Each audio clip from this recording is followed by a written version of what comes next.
আমার বিশ্বাস আছে, কিন্তু ভাই আমি কমিটির পক্ষে আমি থাকবো না ভাই, কমিটির পক্ষে আমি কাজও করবো না, এটা আমার লাস্ট কথা ভাই। কারণ আমার তাইলে যেহেতু আর কি ভবিষ্যৎ বলার? আছে, আমার মেয়ে আছে, আমার যেহেতু শুনেন আমার মতামত মা, আমার তাইলে বউ আছে, শুনেন আমার বউ আছে, আমার বাচ্চা আছে, আমার ফ্যামিলি আছে, সবাই তো ভয় পাইতেছে ভাই। প্রতিদিন 500 ফোন আয় শুধু একটার কারণে আসে, ভীষণ ভয় দেখায়, এবং এই কমিটির বিষয়ে ভয় দেখায়, তুমি কমিটির পক্ষে থাকো আসতে তোরা মারে লাইম এই ভয় ভাই। আমি এই কারণে বলতেছি যে আমি কমিটির পক্ষে নাই ভাই, এটা কিন্তু ভাই না আমি মিথ্যা কথা। আমার আউযু বিল্লাহি মিনাশ শাইতানির রাজিম। বিসমিল্লাহির রহমানির রহিম। সকল প্রশংসা মহান আল্লাহ রাব্বুল আলামিনের জন্য, যিনি আমাদেরকে সৃষ্টির শ্রেষ্ঠ সেরা জীব আশরাফুল মাখলুকাত হিসেবে সৃষ্টি করেছেন এবং এই পৃথিবীতে প্রেরণ করেছেন। সকল প্রশংসা সেই মহান আল্লাহ রাব্বুল আলামিনের জন্য। আমি মহান আল্লাহ রাব্বুল আলামিনের দরবারে লক্ষ কোটি শুকরিয়া আদায় করছি। আলহামদুলিল্লাহ, আলহামদুলিল্লাহ, আলহামদুলিল্লাহ। আমি মহান আল্লাহ রাব্বুল আলামিনের দরবারে আরো শুকরিয়া আদায় করছি। মহান আল্লাহ রাব্বুল আলামিন আমাকে শুধুমাত্র সৃষ্টির শ্রেষ্ঠ সেরা জীব আশরাফুল মাখলুকাত হিসেবেই সৃষ্টি করেননি, তিনি আমাকে তার দুস্থ সকল নবীদের রাসূল, যার সৃষ্টি না করলে এই সমস্ত দুনিয়ার কোনো কিছুরই সৃষ্টি হতো না, সেই নবীর উম্মত হিসেবে এই পৃথিবীতে প্রেরণ করার জন্য আমি মহান আল্লাহ রাব্বুল আলামিনের দরবারে আবারও লক্ষ কোটি শুকরিয়া আদায় করছি। আলহামদুলিল্লাহ, আলহামদুলিল্লাহ, আলহামদুলিল্লাহ। আমি লাইভের শুরুতেই যার জন্য আজকে আমরা আবার নতুনভাবে আমাদের অধিকার আদায়ের জন্য রাজপথে দাঁড়াতে পারছি, আমাদের মনের ভাবগুলো প্রকাশ করতে পারছি, একজন নয় একজনের নাম আমরা বলবো, সে হলো আবু সাঈদ। আমরা লাইভের শুরুতেই আবু সাঈদের আত্মার মাগফিরাত কামনা করছি এবং আবু সাঈদের মতো যারা বর্তমানে মেডিকেলে শুয়ে আছে প্রত্যেকের সুস্থতা কামনা করছি। যারা মেডিকেলে নেই, এখন বাহিরে বিভিন্ন কর্মে রাষ্ট্রকে সহযোগিতা করতেছে, রাষ্ট্রকে এগিয়ে নিয়ে যাওয়ার জন্য ছাত্ররা, আমরা তাদের আল্লাহ যেন তাদের শরীর সুস্থ রাখে, তাদেরকে ভালো কাজগুলো করার সুযোগ সৃষ্টি করে দেয়। আমরা ৪৫,৮৭০ জন গ্রাম পুলিশের পক্ষ থেকে সেই দোয়া কামনা করছি। আমরা লাইভের শুরুতেই বর্তমান রাষ্ট্রপ্রধান ডক্টর ইউনূস স্যার এবং যে সকল উপদেষ্টা মহোদয় আছেন দায়িত্ব নিয়ে দেশকে এগিয়ে নিয়ে যাওয়ার জন্য, তারা দায়িত্ব নিয়েছেন, আমরা তাদের শারীরিক সুস্থতা কামনা করছি। আল্লাহ যেন তাদেরকে ধৈর্য ধারণ করার ক্ষমতা দেয়, তারা যেন ধৈর্যের সাথে এ দেশকে এগিয়ে নিয়ে যেতে পারে। আমি লাইভের শুরুতেই আমার প্রাণপ্রিয় ৪৫,৮৭০ জন, যে হিসাবগুলো এতদিন কিন্তু সঠিক ছিল না, কর্মচারী নিয়ন যারা এতদিন ৪৬,৮৭০ জন, ৪৭,০০০, ৪৬,০০০ এমন হিসাব কিন্তু আপনারা জানতেন। অ্যাকুরেট হিসাবটা কিন্তু আপনারা কেউ জানতেন না। অ্যাকুরেট হিসাবটা আমরাই আপনাদেরকে জানিয়েছি। এই অ্যাকুরেট হিসাবটাই কিন্তু তারা জানতো না। আসল গ্রাম পুলিশ সদস্য সংখ্যা হচ্ছে ৪৫,৮৭০ জন। তো আমার প্রাণপ্রিয় ৪৫,৮৭০ জন গ্রাম পুলিশ যারা আছেন, আমার ফেসবুক ফ্যান অ্যান্ড ফলোয়ার যারা আছেন, যারা বাংলাদেশের নাগরিক আছেন, যে যখন যেখান থেকে লাইভটি দেখবেন, যারা মুসলমান আছেন তাদেরকে জানাচ্ছি সালাম, আসসালামু আলাইকুম ওয়া রাহমাতুল্লাহি ওয়া বারাকাতুহু।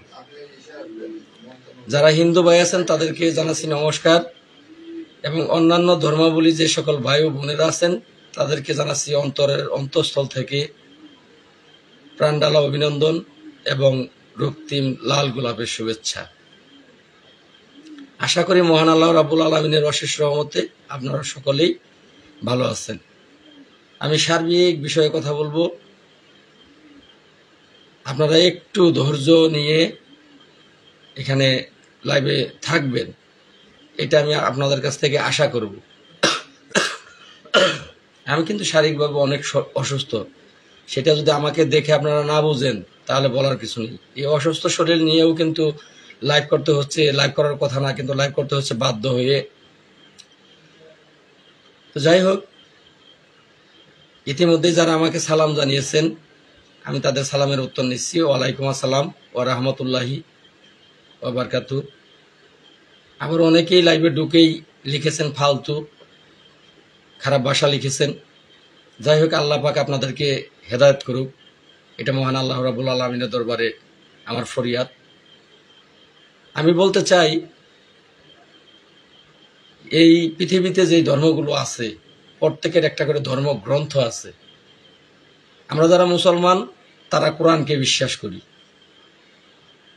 বিশ্বাস কোরআনকে করে না চুরে, এটা কিন্তু সকলেই বলে যে চুরে বিশ্বাস করে না ধর্মের কাহিনী। একমাত্র চুরেই কোরআন শরীফের উপর পা রেখে মসজিদের ফ্যান খুলে নিতে পারে, সে হচ্ছে চুর। কোনো মুসলমানই কোরআনকে অবজ্ঞা করবে না। পৃথিবীর বুকে যত সংগঠন আছে বা রাষ্ট্রের দায়িত্ব আছে, যেদিন প্রথম দায়িত্ব বার তুলে নেয় প্রত্যেকেই কিন্তু কোরআন শরীফ হাতে নিয়ে শপথ করেন, যাহা বলিব সত্য বলিব, সত্য বই মিথ্যা বলিব না, আমি রাষ্ট্রের দায়িত্ব পালন করার চেষ্টা করব। কোরআন শরীফ হাতে নিয়ে প্রত্যেকেই কথা বলে। কোনো মুসলমান কোরআনকে অবজ্ঞা করবে না, কোনো হিন্দু সে তার গীতাকে অবজ্ঞা করবে না, গীতা ছুঁয়ে মিথ্যা কথা বলবে না। কোনো খ্রিস্টান সে তার বাইবেলকে ছুঁয়ে মিথ্যা কথা বলবে না। পৃথিবীর প্রত্যেকটা রাষ্ট্রেই তার নিজ নিজ ধর্মগ্রন্থ হাতে নিয়ে শপথ করে তার কাজ শুরু করে। যদি আপনারা আপনার ধর্মকে বিশ্বাস করেন তাহলে অবশ্যই আপনার ধর্মগ্রন্থকে বিশ্বাস করবেন। আমার ধর্মগ্রন্থ পবিত্র কোরআন শরীফ। আমি মুসলমান, আমি কোরআন এনে রেখেছি। এখানে অনেক তর্ক বিতর্ক এসেছে,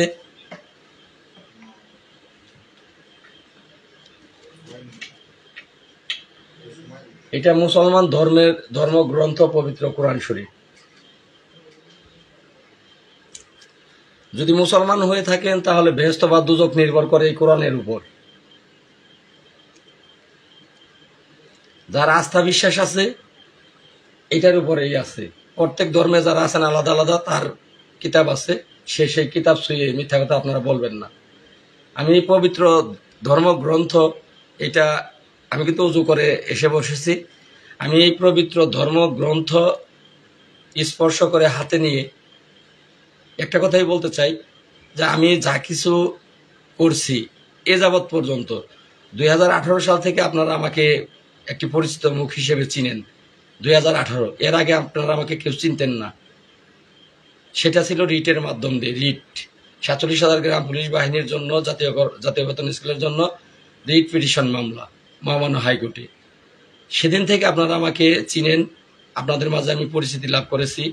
সেদিন থেকে আজ পর্যন্ত 47,000 গ্রাম পুলিশের কল্যাণ ছাড়া, জাতীয়করণ ছাড়া কোনো কিছু ভাবিনি। এখন পর্যন্ত আমার মাথায় অন্য কোনো ভাবনা নেই। একটাই ভাবনা, কিভাবে হবে 47,000 গ্রাম পুলিশ বাহিনীর 47,000 মুখে এসে যায়। আসলে এটা মুখস্থ হয়ে গেছে, এইটাই এতদিন জানতাম। যখন আপনারা সুযোগ করে দিলেন, ইয়াং জেনারেশন গ্রাম পুলিশ সদস্য বৃদ্ধরাও এসেছেন এই আন্দোলনে, আপনারাই সুযোগ করে দিয়েছেন মন্ত্রণালয়ে কথা বলার, মন্ত্রণালয়ে যাওয়ার, এই সুযোগটা আপনারা আমাকে করে দিয়েছেন। এটা আমার দ্বারা সম্ভব হয়নি। আমি হয়তো সাহস নিয়ে আপনাদেরকে ডেকেছিলাম, আপনারা আমার ডাকে সাড়া দিয়েছিলেন, ঢাকায় এসেছিলেন। আপনাদের কারণে আজকে মন্ত্রণালয়ে একটি জায়গা হয়েছে গ্রাম পুলিশের। সেই জায়গাটার কারণে আমি নেতৃত্বের একটা স্থান পেয়েছি। আমি স্যারদের সাথে কথা বলতে পারি। আমি স্যারদের ওখানে আবেদন করেছিলাম 46,870 জন। তখন স্যার বলেছে যে লাল মিয়া এখানে 46,870 জন লিখেছে কেন? পরবর্তী আমি বললাম যে স্যার আমি তো এটাই জানি যে 46,870 জন, এটাই তো জানি। কথা বললো না, এখন কথা বললে আমার ডিস্টার্ব হবে। তা আমি তো এটাই জানি স্যার। তখন স্যার বললো যে না, এটা তো ভুল লাল মিয়া, এটা হবে 45,870 জন। তো যাই হোক, এই যে 45,870 জন গ্রাম পুলিশের জন্য আজও অসুস্থ। আপনারা হয়তো বা আন্দোলন শেষ বাড়ি চলে গেছেন, যার যার মতো বাড়ি গিয়ে আপনারা বিশ্রাম করতে পারছেন, কিন্তু আমি কিন্তু অবিরাম দৌড়াচ্ছি। এখন পর্যন্ত আমি বিশ্রাম করতে পারিনি। আজকে ঢাকা গিয়েছি, আজকে ঢাকা থেকে বাড়ি এসেছি দুপুরের পরে 4টার দিকে। ডাক্তারের কাছে গিয়েছি, ডাক্তারের কাছে ওষুধ চেয়েছি যে গলা ব্যথা, অসুস্থ। ডাক্তার আমাকে সরাসরি বলে দিয়েছে যে ওষুধ দিয়ে লাভ নাই, ওষুধ বহু দিয়েছি, তোমার জন্য দরকার যেটা সেটা হচ্ছে বিশ্রাম। তোমার শরীর এখন বিশ্রাম চাচ্ছে, তুমি যদি বিশ্রাম না করো তাহলে তুমি সুস্থ হবা না। আমি ডাক্তারকে বলেছি যে আমার এখন বিশ্রাম নেওয়ার সময় না। 45,800 গ্রাম পুলিশের ভাগ্য দীর্ঘদিন যাবত অবহেলিত, তাদের ভাগ্য পরিবর্তন করার জন্য আমাকে প্রতিদিন প্রতি মুহূর্ত দৌড়াতে হচ্ছে। আমার ঘুম, খাওয়া, গোসল এগুলো যদি আমি ঠিক মতো করতে যাই তাহলে আমি ঠিক মতো তাদের কাজগুলো করতে পারবো না। তখন ডাক্তার আমাকে বলেছে তাহলে সেটা তোমার ব্যক্তিগত ব্যাপার, তুমি যদি রেস্ট না নাও তাহলে তোমার গলা ঠিক হবে না, তুমি সুস্থ হবে না, এটা তোমার ব্যক্তিগত ব্যাপার। যাই হোক ভাই, বলবো না, মনের ভিতরে অনেক কষ্ট, অনেক অভিমান, অনেক অনেক। গ্রাম পুলিশেরা আপনাদেরকে আমি বোঝাতে পারবো না, বোঝাতে পারিনি, কারণ অনেক মুসলমান আছেন এই কোরআন শরীফ ছোঁয়ার পরও আপনারা মার্কেটিং করেন, নেগেটিভ মন্তব্য করেন, এই কোরআন নিয়েও করেন, তাহলে আর কিছু তাদেরকে বলার নাই ভাই। যাই হোক, কোরআনটা হাতে নিয়ে আমি যতক্ষণ লাইভ করবো, কোরআনটা হাতে নিয়ে লাইভ করবো।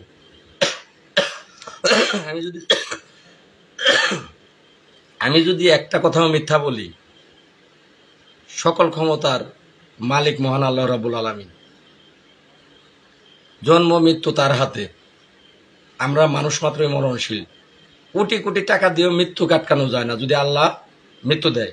আমি যদি গ্রাম পুলিশ বাহিনীর সাথে ছলনা করি, কোনো কথা মিথ্যা আপনাদেরকে বলি, তাহলে অবশ্যই আল্লাহ আজকের রাত্রিটা যেন না ঘোরায়, আজকের রাত্রিতে যেন আমার মৃত্যু দেয়।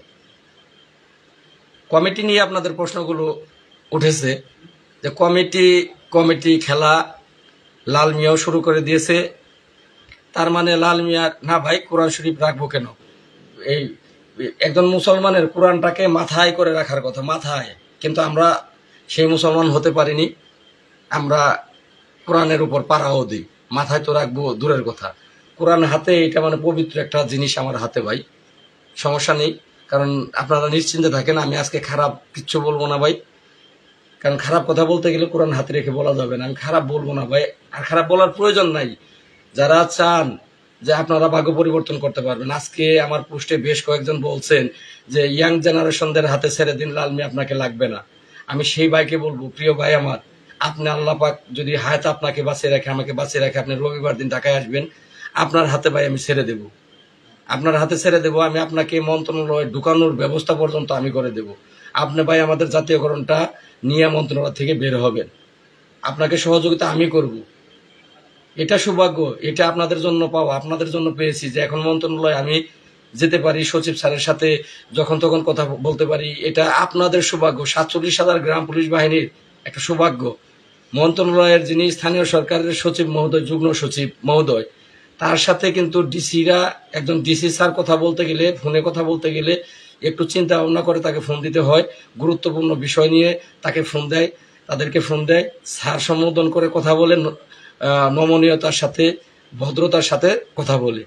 আর সেই স্যারকে আপনাদের পক্ষ থেকে, গ্রাম পুলিশের পক্ষ থেকে আমি লাল মিয়া যখন তখন ফোন দিয়ে আপনাদের দুঃখ দুর্দশার কথা এখন বলি, স্যার ফোন রিসিভ করে, স্যার আমার সাথে কথা বলে। এটা 47,000 গ্রাম পুলিশের একটা ভাগ্য, সৌভাগ্য ভাই।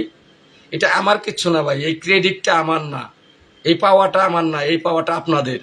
আপনারা যারা ফেসবুক মিডিয়াতে আমাকে নিয়ে আজে বাজে পোস্ট করতেছেন, মন্তব্য করতেছেন, আজে বাজে কথা বলতেছেন, ভাই আমি আপনাদের কাছে মাপ চাই, দায়িত্বভার আপনাদের হাতে তুলে দেওয়া হবে। আপনারা আপনারা এসে কাজ করুন ভাই। আমার লোভ তো আপনারা বলেছেন আমার লোভ, এই কোরআন শরীফ হাতে নিয়ে বলতেছে আমার কোনো লোভ নাই।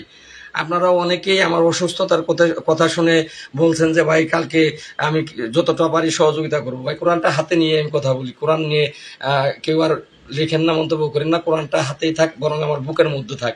হাতের দরকার নাই, আমি এটাকে বুকে নিয়ে ভাই কথা বলতেছি। অনেকেই আমি অসুস্থ, আপনারা টাকা পাঠিয়েছেন আমার এই ঔষধ খাওয়ার জন্য, ডাক্তার দেখানোর জন্য। দুই একজন টাকা পাঠিয়েছেন। আপনারা জানেন যে আমি বলেছিলাম যে আমি বন্যার্তদের সাহায্যের জন্য যাব, আপনারা যে যেভাবে পারেন সহযোগিতা করেন। অনেকেই আপনারা বন্যার্তদের সহযোগিতার জন্য টাকা পাঠিয়েছেন। আবার অনেকেই আমরা ঢাকা থাকি, হোটেলে খাই, দৌড়াই, টাকা লাগে।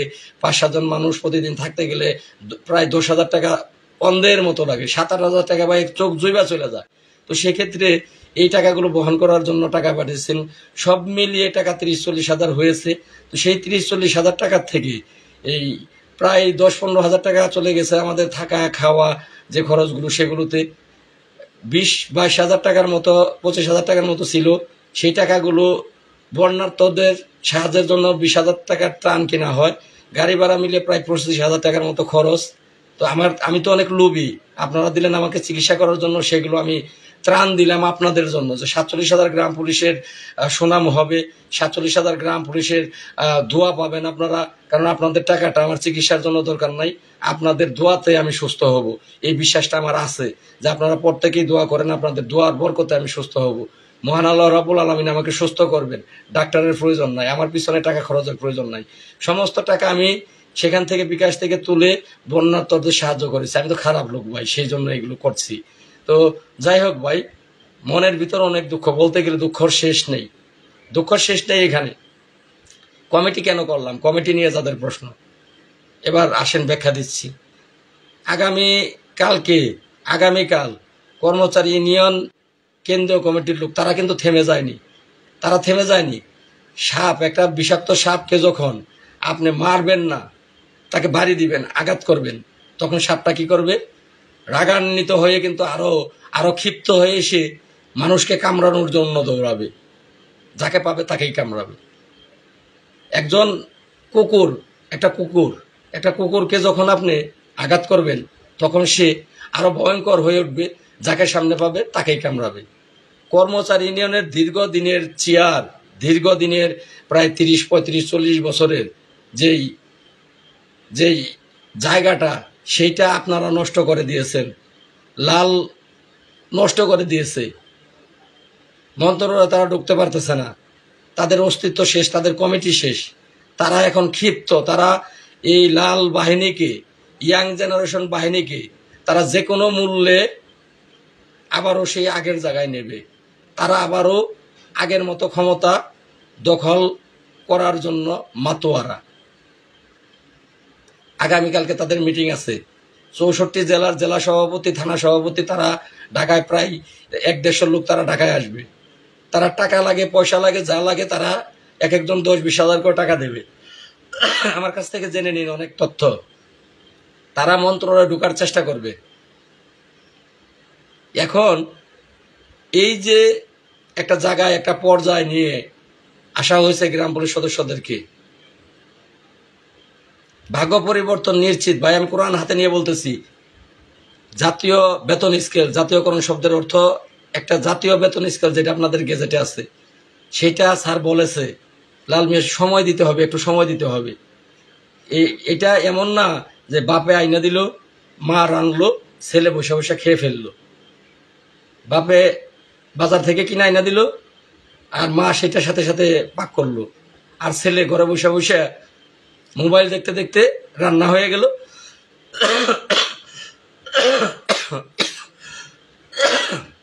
সেটা খাওয়া হয়ে গেল। এটি এমন বিষয় না ভাই।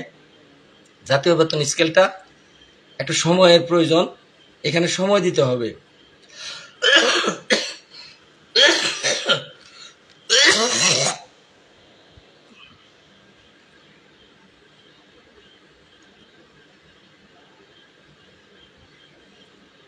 না, আমি একটু পানি দিই।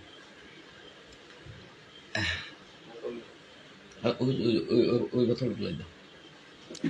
দুঃখিত, আসলে আমার অনেক সমস্যা, যা আপনারা দূরের থেকে বুঝবেন না। আমার কাছে যারা আছে তারা বুঝবে, দূরের থেকে আপনারা বুঝবেন না। এই অবস্থায় কোনো মানুষ দৌড়ায় না, কিন্তু আমি দৌড়িয়েছি। তারপরও অপমান অপদস্থ বিভিন্ন ধরনের মন্তব্য সেটা পেয়ে যাচ্ছি। দেখ, আল্লাহ এটাই বলেছে কোরআনে যে ভালো কাজ করতে গেলে শত বাধা পেতে হবে, সৎ কাজে শতটা বাধা।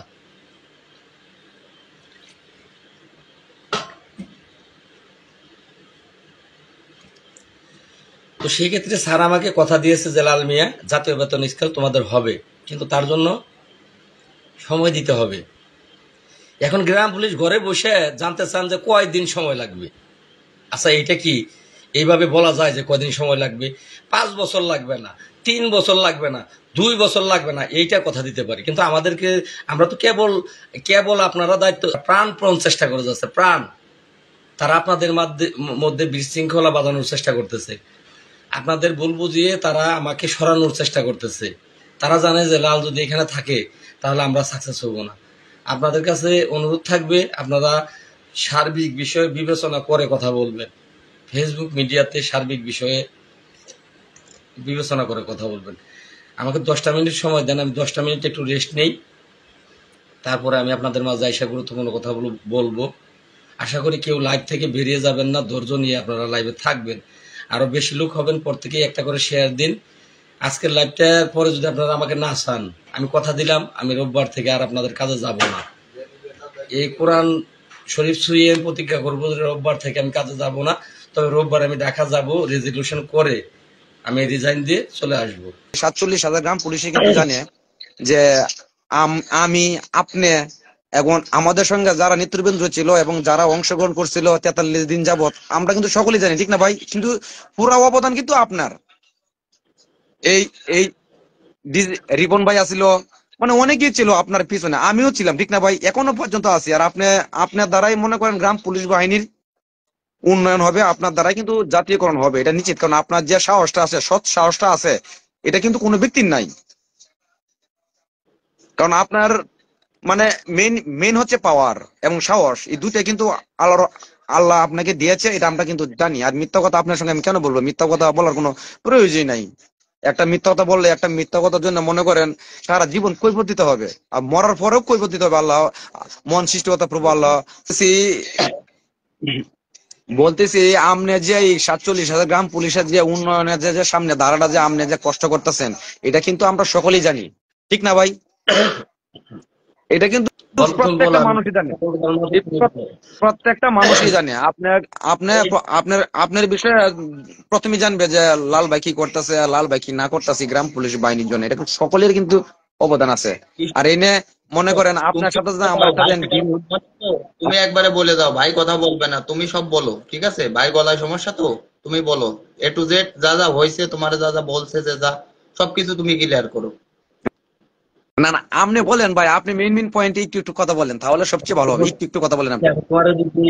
তোমার যদি আমি বুঝিয়ে না দিই তাহলে তুমি বলতে পারবা না।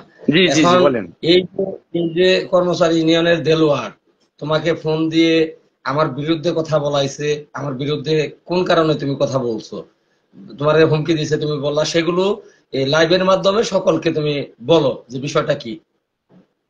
না, আসলে একটা নাম্বার আমার কাছে ফোন আইছিল, একটা নাম্বার এসে আমার কাছে ফোন করে বলছিল যে এটা যে তোমরা যে কমিটি গঠন করতেছো, তোমরা যে কমিটিটা করতেছো, এই কমিটিটা কার কাছ থেকে অনুমোদন নিছো? মানে 3 দিন ধরে মনে করেন একটা অনেক কষ্টের ভিতরে আছি। প্রায় প্রতিদিন 100 থেকে 200 ফোন আসে যে তোমরা যখন কমিটি গঠন করতেছো কার কাছ থেকে তোমরা আদেশ নিছো। আর এটা বলতেছে মানে অন্য সংগঠন যারা আছে, এই বাংলাদেশে গ্রাম পুলিশের অন্য সংগঠন যারা আছে, সকলেই কিন্তু মনে করেন যে তোমরা যে কমিটি করতেছো, কমিটি করার লাগে তো তোমরা 9 জন সমন্বয়কারী এই জায়গায় তৈরি হয়েছো না। তোমরা যেহেতু স্বাধীন করছো এই বাংলাদেশে গ্রাম পুলিশকে, আর স্বাধীন করার পিছনে কিন্তু ব্যানারে কিন্তু সবাই ছিল। আমি বলি ভাই, আমি আপনাকে বলতে অবশ্যই বলবো, আমি সেই কথাটা জি ভাই আমি বলবো। আমি বলতে চাচ্ছি, আপনারা কে কে বলতেছেন? কয় আমরা যারা আছি 47,000 গ্রাম পুলিশ, প্রত্যেকটা গ্রাম পুলিশ কিন্তু মনে করেন আমরা আপনাদের যে ব্যানার আছে যে বৈষম্য বিরোধী বাংলাদেশ গ্রাম পুলিশ বাহিনী কেন্দ্রীয় কমিটি, যে ব্যানারের তলে কিন্তু আমরা প্রত্যেকজন মানুষ কিসি তোমরা কিন্তু আমাদেরকে ইনভাইট করছো, ইনভাইট পরে কিন্তু আমরা প্রত্যেকজন গেছি। আর যাওয়ার পরে যেন তোমরা সমন্বয়কারী একটা কমিটি গঠন করছো 9 জন, এই কিন্তু তোমরা করছো না, তোমাদেরকে মানানো হয়েছে। কিভাবে তোমাদেরকে মানাইছে? 47,000 গ্রাম পুলিশ আন্দোলন কর্মসূচির মাধ্যমে তোমাদেরকে মানানো হয়েছে। এখন এই 9 জন 9 জন সমন্বয়ক থাকার পরে যে তোমরা একটা কমিটি গঠন করতেছো, এই কমিটিটা কার কাছ থেকে মানে অনুমোদন আনছো বা অনুমোদন করতেছো বা কেন করতেছো? ও তো একটা মামলার, তারপর থেকে মনে করেন একটা মামলার একটা হুমকি এবং অনেক খারাপ খারাপ কথা অনেকে বলতেছে, বা ডিস্ট্রিক্ট পর্যন্ত, বিভাগীয় পর্যন্ত, ঢাকা পর্যন্ত যাওয়ার একটা মানে নিষেধাজ্ঞা। এটা কিন্তু আমি অলরেডি আজকে 3-4 দিন ধরে আমি পাইতাছি। তখন আমি কিন্তু আপনারা বলছি যে ভাই আমরা কিন্তু কমিটির পক্ষে যদি আমরা না থাকি, আমরা যদি 9 জন সমন্বয়কারী যদি মনে করেন বিভাগীয় আছি, আমরা 9 জন সমন্বয়কারীর মাধ্যমে কি আমরা একটা ভালো আলাপ আলোচনার মাধ্যমে কিন্তু আমরা একটা ভালো কিছু করতে পারি। এটা এটা কিন্তু আপনাকে বলছি আমি। এবং নাইম ভাই নাইম ভাই কিন্তু আমার বলছিল যে কৃষ্ণ তুই মনে করেন বাসার লাগে দিব না, এই কারণে কিন্তু আমি একটু পিছনে আছি। তুমি কমিটির প্রধান তো আমি। মাইরে তা হালাতের আপনি লেগে হুমকি দিছে আমারে। আপনি তো শোনো, আপনি তো ওই শোনো, আপনি তো ওই জায়গায় থাকবেন কিন্তু দেলোয়ার কর্মকার কাহিনীটা শোনো, তুমি লাইনে থাকে একটু। দেলোয়ার আসছে একা আমার কাছে, একা কথা বলার জন্য। ওই দিন একা আসছে প্রথমে, এরপরে 4 মিনিট পরে 5 মিনিট পরে আরেকটা লোক আসছে, পরিচয় দিল বিশিষ্ট শিল্পপতি, তার বড় ভাই। বস বলতেছে, দেলোয়ার তারে বস বলতেছে, বস আমার বস বিশিষ্ট শিল্পপতি। তারপরে 60-70 জন লোক সে চারের মধ্যে রেডি রাখছে আমারে মারবে, আমাকে মেরে ফেলবে। আমি কি ভয় পাইছি? তারপরের দিন আবার ঢাকা গেছি, তারপরের দিনই আবার ঢাকা গেছি, সেই দিনও ঢাকা আছি।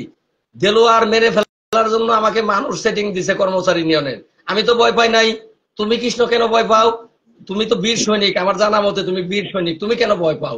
মারলে আমাকে মারবে কৃষ্ণ, তোমাকে মারবে না, কিন্তু মিথ্যার কাছে কখনোই বিক্রি হবে না। আমার না সবচেয়ে না দুঃখ না যে না কৃষ্ণ ভয় পেয়ে। লাল ভাই শুনেন, লাল ভাই আপনার যে একটা মানে 47,000 গ্রাম পুলিশের ভিতরে আপনার অবদানটা সবচেয়ে বেশি। আপনি যে কাজগুলো করে দেখাইছেন কোনো ব্যক্তি কিন্তু আজ পর্যন্ত করে দেখাতে পারে নাই। এই জন্মেও আপনি দেখাইছেন, অনেক কাজ করছেন আপনি গ্রাম পুলিশের পক্ষে। আপনি যদি কাজ একমাত্র আপনি সেই ব্যক্তি কাজ করার পক্ষে, আর কোনো ব্যক্তি তো নাই এই জায়গায় কাজ করার মতন। মানে এই কাজটা মনে করেন স্থগিত করার জন্য, এই কাজটাকে মনে করেন আটকে দেওয়ার জন্য কিন্তু অনেকে পায়তারা করতেছে। তা মনে করেন আমি আপাতত ঢাকাও গিয়ে উঠতে পারতেছি না, এটা কিন্তু আপনি জানেন। শুধু একটা জিনিসের ভয়ে যে অনেকেই ফোন করে বলতেছে যে তুমি আমার অফিসে আগুন আগুন লাগায় ফুরালছো, ব্যানার আগুন লাগায় ফুরালছো, এখন তোমরা কি হয়, তোমাদের কি অবস্থা হয়, তোমরা কিন্তু আমরা চাচ্তাম না। এটা একটা ভয়ের বিষয় ভাই। আচ্ছা, তোমার সমস্ত দায় দায়িত্ব আমার, তোমার সমস্ত দায় দায়িত্ব আমার। তোমরা আমার রক্ষার জন্য গোটা যে লাল মিয়া ভাইয়ের কিছু হইতে দিব না। আর আমি সব সময় চেষ্টা করি যে আমার লোকগুলার এইভাবে 2 হাত দিয়ে আগলে রাখার জন্য, যে আমার কোনো লোকের যাতে ক্ষতি না হয়, তার আমার আগে যেন ক্ষতি হয়, ওই এটা আমি চেষ্টা করি। আরেকজন প্রশ্ন করছে মোহাম্মদ শাফিকুল মিয়া, যে প্রশ্ন হচ্ছে, কৃষ্ণ তুমি কি কমিটির পক্ষে? এই যে ভাই কমিটিটা ভাই আজকে আমার মারতাছে, বুঝছো না? আমার সমস্যা আছে ভাই, আমি ভাই কমিটির পক্ষে নাই ভাই, আমি থাকতাম মনে ভাই, নাহলে আমি শেষ মনে করেন, বুঝছেন? আমার মনে করেন এই দেখতেছেন না, আসলে একটা কমিটি করতে গেলে একটা কি যেন একটা উন্নয়নের জ্বর বয়ে, একটা কমিটি করতে গেলে একটা বাহিনীর যে কতটা রুলস আছে, সেই রুলসটা কিন্তু অনেকে বুঝে, অনেকে কিন্তু বুঝে না। কিন্তু যারা নেগেটিভ বা যারা একটা বাজে একটা মন্তব্য একটা কমেন্ট করে, এটা কিন্তু না বুঝে করে, কিন্তু এরা কিন্তু একটা সাধারণ একজন মানুষ কিন্তু ভয়ও কিন্তু পায়। ঠিক না ঠিক কইছি আপনি এখন? তুমি তো ভয় পাও, তোমারে একজন পাত্রী পোলান হুমকি দিল আর তুমি ভয় পাইলে, তুমি তো বোধহয় ভয় ওইটাই ভয় ভাই পাও কি? শুনেন, ভাই শুনেন, আমি আমার সমস্ত কাজকর্ম যা কিছু আছে প্রত্যেকটা কাজকর্ম ভাই আপনি অক্ষরে অক্ষরে দায়িত্ব পালন করেন, আপনার প্রতি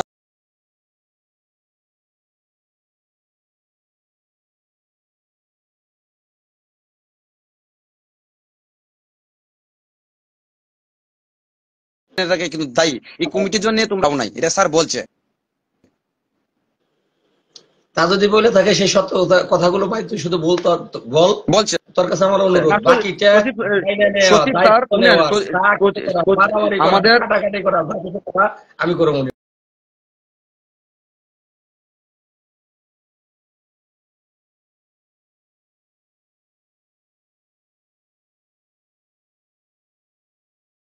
সময় দেও, অবশ্যই সবকিছু হবে, কিন্তু সময় তো সময়টা একটু দাও আমাকে, এটা কিন্তু বারবার বলছে এই কথাটা।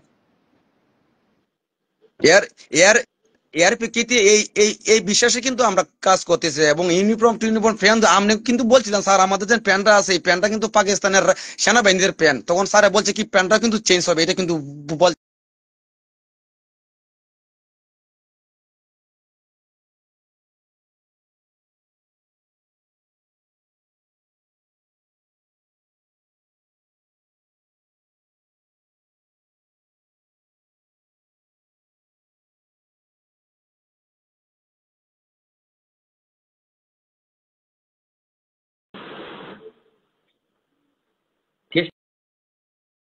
মানে নেটওয়ার্কের সমস্যা, জি জি বলেন। এবার বল, না নেটের সমস্যা না, তাহলে কি আমি আমি সঠিক আছি? তুই একটা কথা মুখ দেখালি বল আপনি যে আমার কাজ আমার শুনেন সবকিছু শুনেন ঠিক আছে আপনি কিনা।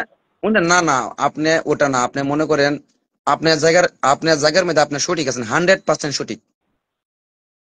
আপনাকে আপনার তো গ্রাম পুলিশের পক্ষ থেকে সিলুট দেওয়া উচিত, কথাটা কিন্তু সঠিক, এটা মিথ্যা না ভাই। আপনি যে কাজগুলো করতেছেন প্রত্যেকটা কিন্তু ন্যায়সঙ্গত ভাবে করতেছেন, এবং ওই পোশাক ইউনিফর্ম ফ্যান সমস্ত কিছু কিন্তু পরিবর্তন, কিন্তু আপনি কথা বলছেন প্রত্যেকটা কিছুই হবে, কিন্তু এই যে মনে করেন এইসব ভয় ভীতির কারণে কিন্তু মনে করেন আমি ঘর থেকে লড়তেছি না আর আসতেছি না।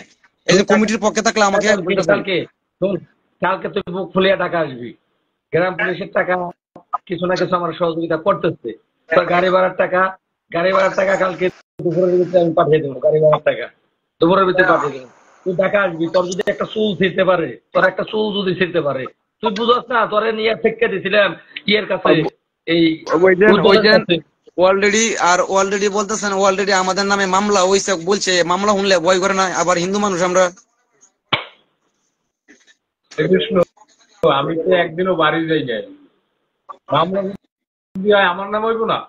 আচ্ছা কৃষ্ণ, তোর মামলা একার নাম হইব? মামলা হলে এক নম্বর হবো হ্যাঁ? আমার নামে, এক নম্বর। আপনার নামে আর আমার নামে হইছে। আচ্ছা তুই তো দুই নম্বরে থাকবি নাকি? তোর লগে তো জেলে আমিও থাকুম নাকি? দুই ভাই মিলে জেলে বয়ে ভাত খামু, সমস্যা কি হয়েছে? আমি খামু তুই খাবি, তুই আমারে দিবি আমি তোরে দেবো, সমস্যা কি হয়েছে? হ্যাঁ, আমিও তো তোর লগে থাকুম জেলের ভিতরে, সমস্যা কি? বোকা। সময়ে বলে দিব না কে কার নামে মামলা করে, সময়। 47,000 গ্রাম পুলিশের জন্য না একটু জেলেই খাটবে? কি হইবে? আচ্ছা হ্যাঁ, আচ্ছা তাহলে ঠিক ওকে, আছে আপনি। কালকে চলে আসবি, আল্লাহর রহমতে কালকে চলে আসবি। ওকে, বাই। আচ্ছা।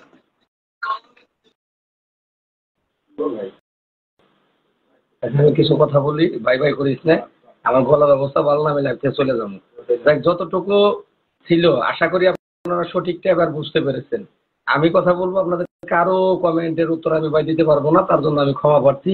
কারণ আপনারা ইতিমধ্যে যদি বুঝে থাকেন যে আমি আমার শারীরিকভাবে প্রচুর অসুস্থ ভাই, যা বলার বাহিরে। তারপরও আমি রেস্ট নেব না যতক্ষণ পর্যন্ত আপনাদের ভাগ্য পরিবর্তন না হয়, ততক্ষণ পর্যন্ত আমি যদি শরীরে শক্তি থাকে, যে আমি শরীরে শক্তি আছে, আমি উঠে যাওয়ার চেষ্টা করব। আপনাদের কাছে একটাই অনুরোধ করব, কমিটিও করা হচ্ছে আপনাদের প্রয়োজন ভাই, একটা টাকা লাভের চিন্তা এখানে করে না, যে টাকা আসবে আমার। আপনারা যদি এই কমিটিকে না থামাতে পারেন, তাহলে কমিটি আপনাদের ভাগ্য পরিবর্তন করতে দেবে না। আর কমিটিকে যদি থামাতে যান, অবশ্যই অবশ্যই আপনাদের জেলা কমিটি এবং থানা কমিটি করতে হবে। কেন্দ্রীয় কমিটির কাজ শেষ, কেন্দ্রীয় কমিটি করা শেষ। যদি আপনারা কেউ মনে করেন যে লাল মিয়া এখানে সভাপতি হওয়ার জন্য কমিটি করছে, ভাই প্লিজ আপনি চলে আসেন, সভাপতির দায়িত্ব আমি আপনাকে দিয়ে দেব। আমি আপনাদের পাশে থাকবো, সভাপতির আমার দরকার নাই, পাশে থাকবো, আমি আপনাদের সাথে থাকবো ভাগ্য পরিবর্তনের যোদ্ধা হিসেবে। কিন্তু কেউ যদি মনে করেন যে লাল মিয়া এই পদের লোভে এখানে আসছে, তাহলে ভাই সে ঢাকা চলে আসছেন, ঢাকা চলে আসেন। আর যারা যারা বিরোধী পোস্ট করতেছে আমার বিরুদ্ধে, সেই পিছনের ইতিহাসটা নিয়ে, আমি চোর ছিলাম কিন্তু এখন আমি ভালো হয়ে গেছি, আমি 5 ওয়াক্ত নামাজ পড়ি, আমি হজ করে আসছি, আমি এখন আর কোনো অন্যায় করি না, আল্লাহর রাস্তায় চলি। পিছনে চোর ছিলাম, কিন্তু কিছু ব্যক্তি সেই পিছনের কথাগুলো তাই না আনতেছে। কার ভাগ্য নিয়ে সিনেমা নিয়ে খেলতেছ? 47,000 গ্রাম পুলিশের ভাগ্য নিয়ে সিনেমা নিয়ে খেলতেছ। যেই ব্যক্তিগুলো এগুলো করতেছে তাদের বিচার আমি আপনাদের কাছে দিলাম, আপনাদের কাছে দিলাম, আপনাদের কাছে দিলাম। উজ্জ্বল, আরেকজন উজ্জ্বল, যে মেহেদী হাসান উজ্জ্বল, পটুয়াখালীর রফিক বাউফল, আপনার রফিক, আরেকটা রফিক আছে ইয়ার, রফিকুল, এটা হলো কুড়িগ্রামের রফিকুল। আর তো বললামই যে বিল্লাল অলরেডি হুমকি দিয়েছে, আমাদের কমিটির একজনকে হুমকি দিয়েছে, তার বাড়িতে যাবে, হুমকি দিয়েছে। টাঙ্গাইলের নজরুল, ঝিনাইদহের আমিনুল, আমি ব্যক্তিগুলো দিয়ে দিচ্ছি, এর বিচারগুলো আপনারা করেন। আরেকটা ব্যক্তি আছে, সে হলো দিনাজপুরের নজরুল। অলরেডি তিনি, আমরা যে চিঠিটা বের করেছি, আপনারা যে চিঠিটা বের করেছেন, সেই চিঠিটা যে 7 তারিখের ভিতরে বেতন দিতে হবে, এই চিঠি সে দেখিয়ে দিনাজপুরের একটা থানা থেকে 7,000 টাকা তুলছে আমার নাম করে। আমাকে সেখান থেকে ফোন দিয়েছিল যে লাল ভাই, আমরা 7,000 টাকার মতো তুলছি, আপনি পাইছেন কিনা। তাকে আমি প্রশ্ন করলাম যে না তো ভাই, পাই নাই তো। পরে সে বলতে, তাকে আমি বললাম যে কার কাছে টাকা দিচ্ছেন আপনারা, আপনার নাম বলেন দেখি। পরে বলতেছে নজরুল। কোন নজরুল? কেন্দ্রীয় কমিটির নজরুল। পরে বলতেছে হ্যাঁ ভাই, কেন্দ্রীয় কমিটির জেলা সভাপতি নজরুল। আচ্ছা, এই যে দেখেন যে তারা ব্যবসা, আজকে এই যে চিঠিটা, সেটা আপনাদের অবদান। যারা ফেসবুক চালান তাদের অবদান, যারা ফেসবুকে কমেন্ট লিখতে জানেন শিক্ষিত তাদের অবদান, যারা ঢাকায় এসে প্রাণপণ চেষ্টা করছেন তাদের অবদান। চিঠি কি কর্মচারী ইউনিয়নের কোনো অবদান আছে এই চিঠিতে? অথচ সেই চিঠিও কিন্তু বিক্রি শেষ। কর্মচারী ইউনিয়নের নেতারা সেই চিঠিটাও কিন্তু অলরেডি তারা বিক্রি করে ফেলেছে, তারা টাকা খাওয়া অলরেডি শুরু করে দিয়েছে। 15-20টা দিন সময় দেন, আরো কত কিছু আপনাদের আল্লাহর রহমতে আমি একটু সুস্থ হই, আল্লাহর রহমতে একটু দেশও স্বাভাবিক হোক, আরো কত কিছু সংশোধন আসবে। আমি স্যারের কাছে যাব। আমি আপনাদেরকে অনুরোধ করতেছি, প্রত্যেকেই যারা ইউনিয়ন পরিষদে, গ্রাম পুলিশ সদস্য আমরা ডিউটি করেন, পূর্ণাঙ্গ পোশাক পরিধান করে ডিউটি করবেন। শার্ট, প্যান্ট, জুতা, পূর্ণাঙ্গ পোশাক পরিধান করে ডিউটি করবেন। কোনোটাই বাদ দিবেন না। স্যান্ডেল পরেন, এটা বাদ দিবেন না। স্যান্ডেল বাদ দিয়ে জুতা পরবেন। পূর্ণাঙ্গ পোশাক। অনেকেই লুঙ্গি পরেন, পরে সরকারি পোশাক পরেন, নিচে লুঙ্গি পরেন, এটা করবেন না। আগে নিজেরাও পরিচয় দিন যে আমরা একটা বাহিনীর সদস্য, আমাদের যোগ্যতা আছে। টাঙ্গাইলের নজরুল ভাই, এটা থানাটা আমি, আমার খেয়াল নাই কোন থানা, এটা খেয়াল নাই। এটা আপনারা টাঙ্গাইলের সাথে যোগাযোগ করুন।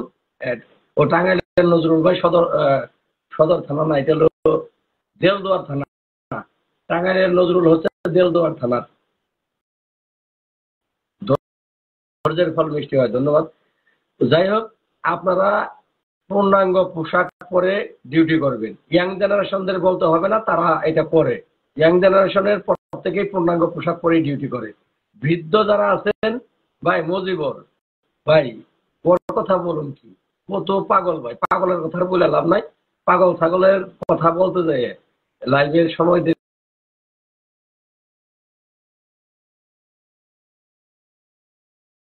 ফোন দেন না, দয়া করে কেউ ফোন দেন না। ফোন লাইভ পোশাকটা পূর্ণাঙ্গ পরবেন, পূর্ণাঙ্গ পোশাক পরবেন। প্রয়োজনে যারা পূর্ণাঙ্গ পরেন না, এত বলার পরেও পরবেন না। যেহেতু এখন কেন্দ্রীয় কমিটির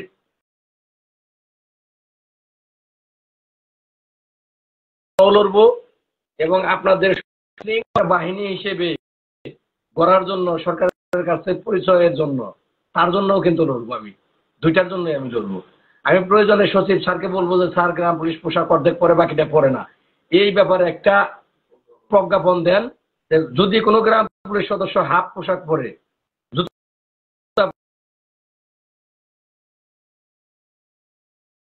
ইউনিয়ন পরিষদের চেয়ারম্যান অথবা সেই থানার যারা সভাপতির সামনে হবেন, তারা যদি ইউনো স্যারের কাছে লিখিত অভিযোগ করে, তাহলে সে তার বেতন কর্তন হবে, সেখানে শাস্তির ব্যবস্থা করব। এটা আমি প্রয়োজনে স্যারের কাছে গিয়ে বলে স্যারকে দিয়ে আমি এইটার একটা প্রজ্ঞাপন জারি করাবো। আমি অনুরোধ করতেছি, প্রত্যেকেই পূর্ণাঙ্গ পোশাক পরবেন। তো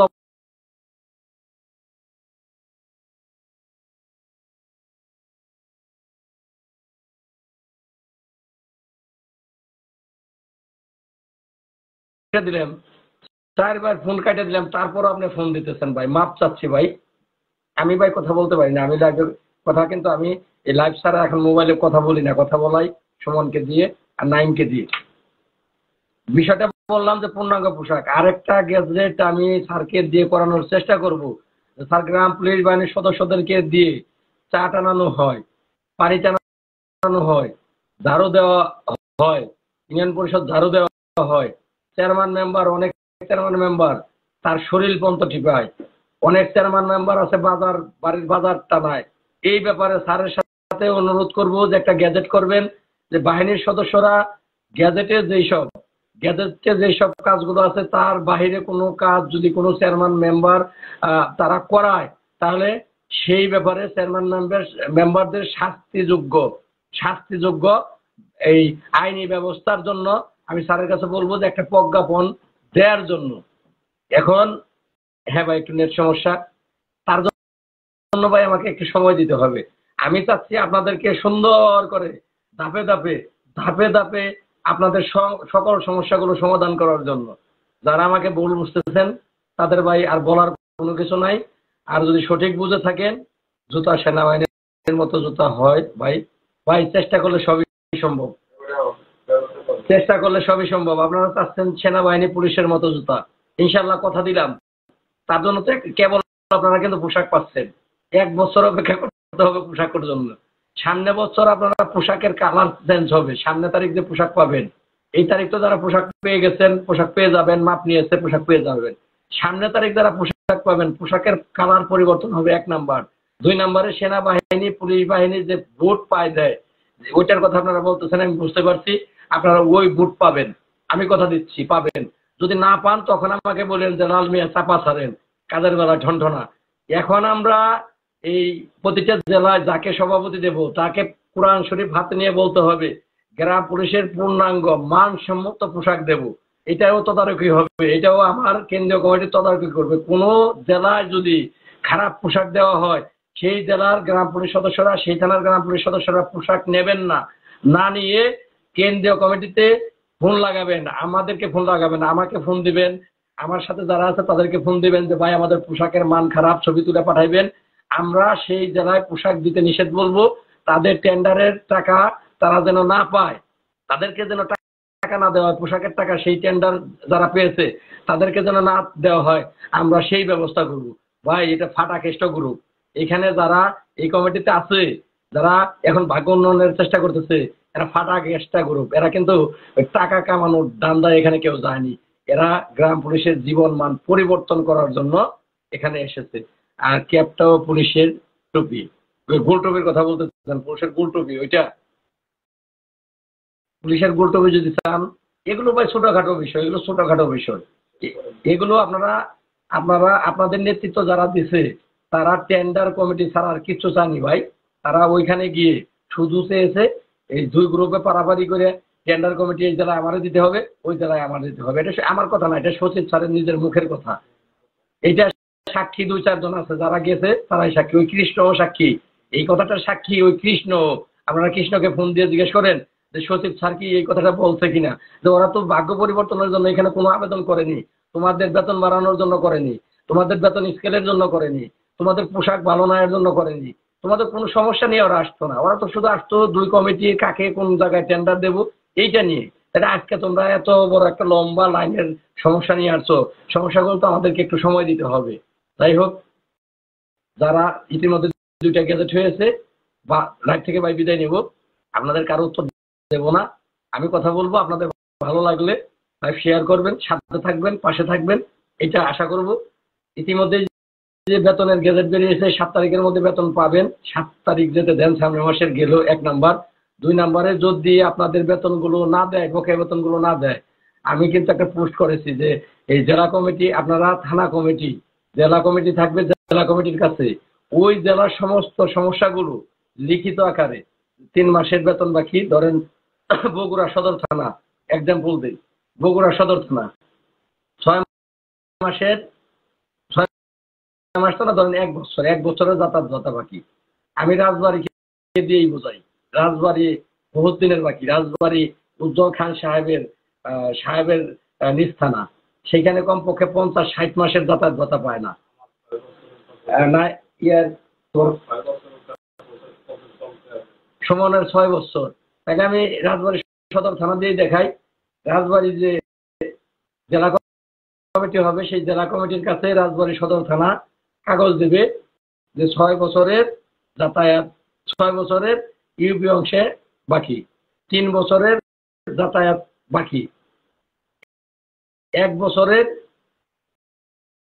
শ্রান্তি বিনোদন ভাতা 2 বছরের বাকি, ঈদ বোনাস এতদিনের বাকি। এই লিখিতটা ওই জেলার সমস্ত থানাগুলোর একটা ফাইল করবো, একটা ফাইল। এই ফাইলটা ওই জেলার দায়িত্বে যিনি থাকবেন তিনি এসে আমাদের কাছে দেবেন, আমাদের কাছে। আমরা এই ফাইলটা মন্ত্রণালয়ে নিয়ে যাব আমাদের সচিব স্যারের কাছে। সচিব স্যারের কাছে দেওয়ার পরে সচিব স্যারকে দিয়ে এই সমস্যাগুলো সমাধান করব। প্রথমে চেষ্টা করব আমরা নিজেরা, যে ডিসি স্যারের কাছে যে কথা বললাম যে স্যার এই সমস্যা, স্যার যদি এই সমাধান না দেয় তাহলে আমরা মন্ত্রণালয়ে যাব। যদি আপনাদের ভালো লাগে আমার সাথে থাকেন, আর যদি ভালো না লাগে বলবেন, আমি নিজেই আপনাদের থেকে দূরে চলে যাব। আর কিছু বলার দরকার নেই, বাদ দাও। তুমি যদি 2 মিনিট কও। না না,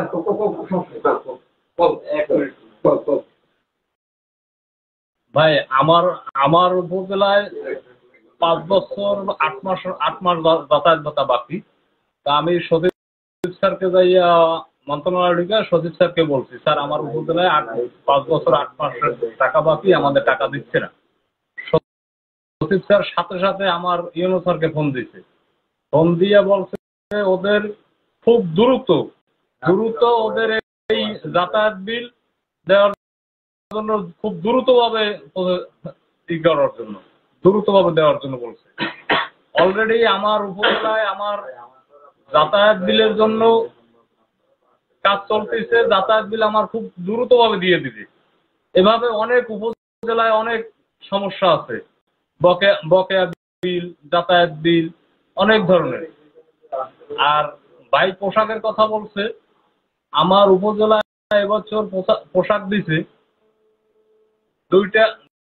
2টা শার্ট, 2টা প্যান্ট, 1 জোড়া জুতা আর একটা বেল্ট, এই দিছে পোশাক। আমাদের তো সরকার তো আর কম দেয় নাই, আমরা কম পাইছি কেন? আমরা আদায় করে নিতে পারি নাই। এখন আমরা 47,000 গ্রাম পুলিশ, আমাদেরটা আমরা আদায় করে নিব।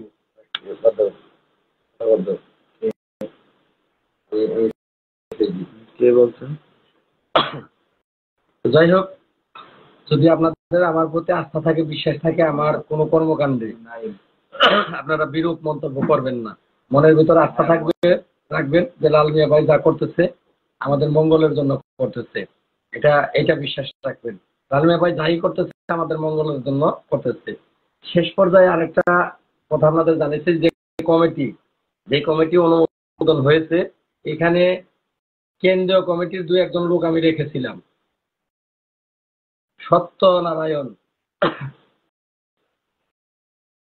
সত্যনারায়ণ দাস, যুগ্ম মহাসচিব, কুমিল্লা, তিনি কেন্দ্রীয় কমিটির নেতা।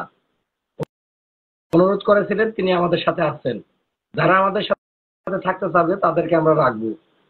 কিন্তু তিনি আজকে আবার আমাকে ফোন দিয়েছেন, আমি কেন্দ্রীয় কমিটির অমুক জায়গাতে ছিলাম, আমাকে তোমার কমিটির সেই জায়গায় রাখনি। দুঃখিত ভাই, আমরা সমন্বয় করব, কিন্তু আপনি আপনার মতো জায়গা চাবেন, সেই জায়গা আমরা আপনাকে দেব না।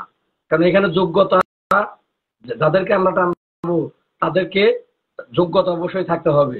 আপনাদের সেই যোগ্যতা নাই। আপনাদেরকে টানা হচ্ছে যে আপনারা যদি ঐক্যমত প্রকাশ করেন তাহলে এই কমিটিতে আপনাদেরকে সাথে রাখবো। কিন্তু তাই বলে এই না যে আপনি পদ চাবেন আপনাকে সেই পদ দেব। আমি খুব দ্রুত আমাদের এই কমিটির সমন্বয় মিটিং ডাকতেছি, খুব দ্রুত আগামী সপ্তাহের মধ্যে সমন্বয় মিটিং ডাকবো, ডেকে এইখানে একটু পদের রদবদল করব, কাউকে অপসারণ করব, তার 2-1 জন অপসারণ হবে। কৃষ্ণ আসলে ভিতুর কারণে হলো সমস্যা। কৃষ্ণকে উপরে যাবে, কৃষ্ণ উপরে উঠবে, ওর যোগ্যতা অনুযায়ী, মেধা অনুযায়ী উপরে উঠবে। 2-1 জন এখান থেকে বাতিল হবে। বড় ভাই রাজবাড়ি, হ্যাঁ বুঝলাম না, মুসলিম ভাই, বড় ভাই, তাকে সম্মান দিয়ে কমিটিতে রেখেছিলাম, তার সাথে ফোনে কথা বলে। কিন্তু দুঃখজনক ব্যাপার, তিনি মোফাজ্জলের ভাই, মুফাজ্জল টেন্ডার কমিটিতে আছে, সেও টেন্ডার কমিটিতেই থাকবে, সে লালের সাথে থাকবে না, সে নাকি দ্বিমত প্রকাশ করতেছে। তো তাকেও এখান থেকে রদবদল না, তাকেও বহিষ্কার করা হবে। কিছুদিনের ভিতরে মিটিং ডাকা হবে, মিটিং ডেকে এখান থেকে দুই একজনকে মিটিং এর মাধ্যমে সকলের সর্বসম্মতিক্রমে লিখিত আকারে তাদেরকে বহিষ্কার করা হবে এবং কিছু পদের রদবদল করা হবে। ধন্যবাদ ভাই, ঘুমাইতে যাবো ভাই। ইলিয়াস ভাই, কি ভালো মানুষ, যাতে পুরো লাইফটা শুনছেন, জাতীয়করণ চায়, কমিটি চায় না, জাতীয়করণ করে বয়ে চাইলেই হয়ে যাবে। আবারও সেই বিতর্কের দিকে আপনি যাচ্ছেন। জাতীয়করণ কি ঘরে বসে চাইলেই হয়ে যাবে? ভালো মানুষ আমি কি জাতীয়করণ চাই না? আমি ভাই মিটিং ডাকলে এখন নিয়ম অনুসারে ডাকবো, কারণ এখন এটা একটা কমিটি, এটা কিন্তু দাখিলকৃত একটি কমিটি, অনুমোদিত একটি কমিটি। এই কমিটি সারা বাংলাদেশে প্রত্যেকটা জেলাতে হবে, প্রত্যেকটা থানাতে এই কমিটিটাই হবে। এইটা এখন বর্তমান, আগে যেমন তারা বলতো আমার কমিটি অনুমোদিত, এখন আমি বলি যে আপনাদের ইয়াং জেনারেশনের এই কমিটিটা অনুমোদিত, এই কমিটিটা অনুমোদিত। তো যাই হোক, ধন্যবাদ। সিল দেখানোর কিছু নাই, এই যে সিল, এই যে সিল, একটু ভালো করে দেখেন, সব পাতায় সিল আছে, যাই দেখানোর কিছু নাই, আর ঠেকানোরও কিছু নাই। সকলে ভালো থাকবেন, আমার জন্য দোয়া করবেন, পাশে থাকবেন, সাথে থাকবেন। ধন্যবাদ সকলকে। আসসালামু আলাইকুম ওয়া রাহমাতুল্লাহি ওয়া বারাকাতুহু।